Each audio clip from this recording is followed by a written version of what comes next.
Chapter 1. To Robert Verne, the coming of spring in Washington, D.C. meant more than cherry blossoms and the start of punting season on the Potomac. His own experiential calendar marked the change of season with a shift in the nature of human misery. Winter was the time of gas leaks, child battering, pneumonia, and asphyxiation.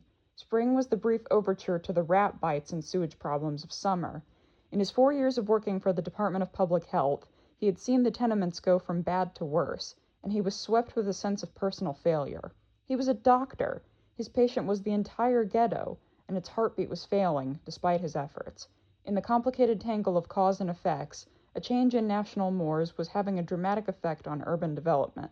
The young middle-class working corps, who had once paired up, gotten married, and lived in suburbs where they could send their children to good schools, were staying single now, invading the heart of the city and creating a land boom on which every owner of real estate was prospering. Areas once designed for public housing were being rezoned, and the ghettos were getting squeezed. In a single one-block tenement area where 2,000 blacks once lived, there were now 6,000. Families of 8 were inhabiting single rooms, spilling out onto the fire escapes and sidewalks, so desperate for housing that they were in the complete mercy of the slumlords. If they complained that there was no water, they would be thrown out into the streets. If there was one single group of people whom Robert Verne felt vengeance towards, it was the slumlords. On his never-ending rounds of the tenements, he saw the mark of their greed everywhere. He filed lawsuits against them and faced them down in court. Ultimately, even if they were penalized, they always won. They owned the real estate, and it was in short supply. The tenants knew better than to appear in court and be identified. Then there were the politicians. The endless stream of sun-lamp-tanned bureaucrats who showed up to have their pictures taken at the opening of housing projects, then become unavailable to assist when the projects lost their funding and turned to crime-ridden ghettos. There seemed to be no solution for it and no end. No one, except Robert Verne, seemed to care. To the community of people among whom he worked, Verne was an irritant, an idealist who refused to grow up. He even looked younger than his years. His 6-foot frame and boyishly handsome face would have been more credible carrying a football on a college campus than a doctor's bag in Washington. The age of youthful enthusiasm was gone from the capital, dead with the Kennedy and the Peace Corps, but Robert Verne was still imprisoned within that time capsule, fired with the belief that the sheer energy of one man who knew right from wrong must ultimately prevail. His social conversation was diatribe, his zeal frightening. Few dared to befriend him for fear of getting caught up in his combat with the world. And yet, in his dealings with the impoverished and disinherited, he was a man of consummate gentleness. He literally ached for them, sometimes even felt guilty for having been born with all the possibilities in life that they would never have. He had once spoken to a psychiatrist at a fundraiser for community mental health services, and after a lengthy conversation, the psychiatrist had suggested that Rob go into therapy. He observed that Rob suffered from what he called a savior syndrome, a neurosis that makes one behave in a godlike manner to compensate for some kind of guilt, or for the lack of simple feeling of human self-worth. Such people, the psychiatrist went on to explain, can feel worthwhile only when they associate with the weak and helpless, those who need them. The superficial analysis had irritated Rob, but he knew that it touched upon a basic truth. There was plainly a disparity between what he was trying to accomplish and what he could accomplish. It made him fear that he was acting more out of his own needs than those of others. At the age of 39, he was at a crossroads, his mind given to analyzing not only where he was going, but where he had been. He remembered that even as a young boy, he had had a desire to heal. When he bought tropical fish for his aquarium, he always passed over the healthy ones, choosing instead those that were covered with white spots, or limped through the water with battered fins. He toiled over them day and night, curing ichthyosis and dropsy with the same kind of dedication he had witnessed in his own father, a country doctor, who had died when Rob was 12. He had gone to college on scholarship, then on to medical school. After graduating with honors, he spurned the rewards of private practice to minister to the needs of those who could afford no medical treatment at all. He went to Brazil with the Peace Corps, where he became an expert in the diseases born of environmental squalor. Then 2 years later, to New York, where that field of expertise became his specialty. He worked at Bellevue Hospital, an institution that is to the medical profession what the Ford Motor Company is to automobile production, an assembly line through which patients move so fast and continuously that they all begin to look alike, and the doctors themselves lose their sense of identity. Rob worked a 24-hour day, and it was there, on a night when he was feeling lost and alone, that he met a young woman named Maggie. Maggie Duffy, now Maggie Verne, Rob's wife of 7 years, was at that time a student at the Juilliard School of Music. She had brought her cello and 2 friends with violins into the children's ward to serenade on Christmas Eve. After all these years, it was still Rob's fondest memory of her. She was playing Brahms, her cheeks wet with tears from the sight of the children. She used a Kleenex, which she kept tucked under the cello strings at the very top of the instrument near the tuning knobs, to dry her tears between selections. When she played, it was as though she were completely at peace, a single entity expressing a single feeling. That feeling was compassion. They spent that night together, walking the cold, deserted streets of Times Square, feeling, in the uncommon emptiness of Christmas Eve, as though they were the earth's only 2 survivors. With a sense of urgency, as though they might never cross each other's paths again, each told the other the entire story of their lives. And by dawn of Christmas morning, over coffee and cherry pie at the automat, each secretly knew that they had found their life's partner. It was Maggie's optimism that Rob most admired, her naivete, her openness, her vulnerability. In many ways she was like an innocent child, easily hurt, quickly consoled, exuberant one moment, pensive the next, responding immediately and instinctively to everything around her. Whereas Rob dwelt in the province of the mind, she followed the dictates of her feelings. Together they were the perfect combination. Their first apartment in New York was just off the Columbus Circle. Rob used to watch Maggie through the kitchen window, dragging her cello behind her as she walked to her morning class at Juilliard. She often took a glass of water with her to nourish a small plant that had somehow managed, against all odds, to crack through the asphalt directly in the middle of the street and survive the traffic. She would pause there and give it an encouraging word or two, leading passers-by to believe she was Daffy.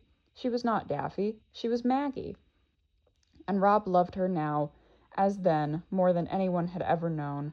But the intimacy they experienced during their years in New York was gone. The move to Washington had been like stepping out of a field of flowers and into a raging river that swept them apart. Maggie had become first cellist with the Washington Symphony, occupied with rehearsals by day and performances by night. Rob was swallowed up in the never-ending battle that he now seemed to be losing. In recent months, he was often asleep when Maggie came home from her concerts, and gone before she awakened. No longer did they spend time drinking wine and talking about their feelings. No longer were there the long nights and late mornings when they dismissed the problems of the world and made love. Their contact was fragmented and shallow. Their conversation had become practical, their love-making perfunctory and infrequent. It was disturbing to both, but neither spoke of it. It was a cycle they couldn't seem to break. Maggie was putting in extra hours now, rehearsing for the opening of subscription season. Rob was beleaguered by a heavier-than-usual flood of emergency calls. For the last 3 days they had communicated mostly by telephone, and through notes left on the bed and refrigerator. The message was simple, somehow sad. The note always said, "I love you." As Rob sat now in the passenger seat of a speeding ambulance, responding to an emergency call from the tenements, he forced his thoughts away from Maggie. The distressing distance between them was something he had felt helpless to control. He turned his mind back to the problems of urban decay, and came up with a thesis that somehow consoled him. Even though the tenements were being squeezed by the influx of non-married working people, perhaps the collapse of the institution of marriage would have one positive effect. With fewer marriages, there would be fewer children, fewer innocent victims caught in the unstoppable whirlpool. But the thought of children brought him back to Maggie. It was the most difficult subject between them. The mere mention of it made them see each other as adversaries. Maggie was 30 years old and becoming anxious. Rob had seen enough starving infants to realize that overpopulation was the Earth's most urgent problem. He believed it was unfair to bring a child into such a difficult world. He closed his eyes now, trying to find some peace. The ambulance slowed. The driver beside him sighed with frustration. "I should have taken A Street." Rob followed the driver's gaze up Pennsylvania Avenue, where demonstration in front of the White House was blocking traffic. Back up. But it was too late. They were hemmed in. "Turn on the siren," Rob ordered. "Push right through." As they inched forward, Rob gazed at the demonstrators. They were American Indians, 100 or so of them, their faces made up with garish war paint, some carrying bows and arrows, their voices rayed in shrill, murderous cries. Seeking any target as an outlet for their anger, a group of them charged the ambulance, banging on its hood. One young militant danced around it with a spear in his hand. "Jesus Christ," muttered the ambulance driver. Rob kept his eyes forward. He knew the syndrome. the rage born of helplessness. He'd seen it in the tenements, too. Any white man, no matter what his motives, represented the establishment. It was always those who came to help who bore the full brunt of anger. Firemen were shot at by snipers. Social workers were threatened with their lives. The good guys had the same skin color as the bad guys, and the bad guys were beyond reach. "What the hell are they trying to prove?" asked the driver. Rob didn't answer. He suddenly remembered he'd promised Victor Chouzette that he would attend the hearing on Indian affairs. He checked his watch. It was too late. He wouldn't make it back in time. An emergency call from the tenements usually meant that a life was hanging in the balance. Now, with the traffic jam, he didn't know if he'd make it there in time either. "I showed it to the man. He said it was a chicken pox." The black woman who shouted at Rob was enraged, and rightly so. Her 6-month-old infant, who Rob was examining in its crib, was covering with festering rat bites. Crowded around them in the one-room tenement dwelling were the woman's 5 other children, no more than a year apart in age, and a mob of people from the street, drawn by the sound of the ambulance. The room was filled to capacity. The heat was unbearable. "I said to him, 'There's rats in here,'" the woman cried out with tears in her eyes. "He said to me, 'This is chicken pox.' I said to him, 'There ain't no chickens in here. There's rats in here. And them rats bit my baby.'" Rob eased the stethoscope from his ears and felt the infant's pulse. "You know what he said to me?" the black woman shouted. "He said the rats got to have room to live, too." She burst into sobs, her children clinging to her. "That's what that bastard landlord said to me. The rats got to have room to live, too." Rob looked for the 2 ambulance attendants, their white faces barely visible at the back of the crowded room. He gestured to them and they began pushing through. "What are you going to do?" the woman demanded. "I'm going to put your baby in a hospital." "Then what?" "He'll get well." "And then he'll come back here and get bitten up again." "Not if I can help it." "You can't help shit," the woman sneered. Rob stood firm and took it. She pushed her face close to his. "You've been here before," she snarled. "You said that before." "No," Rob answered. "I've never been here before." "Last winter. Upstairs. That lady who died of pneumonia when they turned the heat off. You took a dead body out of here and said we'd have the heat turned back on." Rob remembered. "The heat was turned on," he said quietly. "For 1 week. Then it was turned off." Her angry eyes locked into his, and Rob's guts tightened. "You gonna take my baby away and fatten him up so we can serve him to the rats again?" "Where do I find your landlord?" "That's one goddamn good question." "Do you know where he lives?" "Sure. He lives in Virginia. He lives with you rich rats up there." "I'm trying to help you." "Bullshit. Bullshit. You're making a living here is all. You don't care what happens here." The room went silent and she buried her face in her hands. Rob touched her shoulder and she angrily pulled away. "Go on, take him," she cried. "Get him adopted or something. I don't want him to have to come back here." "Will you come with me to court?" Rob asked. "No." "I can prosecute your landlord if you'll come and complain." "He'll throw us all out." The woman was right. She knew from the experiences of others that the visibility of any individual here was dangerous. That was why, when their frustration reached a breaking point, it was expressed by mobs. "Get out of here," she screamed at Rob, "and take my poor sick baby with you." Rob nodded in defeat and signaled the ambulance attendants to head for the door. He followed them, but paused, gazing back at the weeping woman surrounded by her children. "She don't mean what she says," a man from the crowd said. "It ain't your fault that you can't help us." Rob felt a sudden swelling in his throat. He turned and left the room. Outside the tenement, the streets were filled with bodies stripped to the waist in the unseasonably warm weather. As Rob pushed through them towards the ambulance, he knew that if it got too warm too fast, it would be chaos here by summer. The shower of bricks and bottles that rained down on government vehicles came in direction proportioned to the duration of summer heat. By all indications, it would be a deluge in July. Taking his seat in the back of the ambulance, he paused to wipe his forehead, then turned his attention to the baby. Its eyes were riveted upward. It had suddenly ceased to move.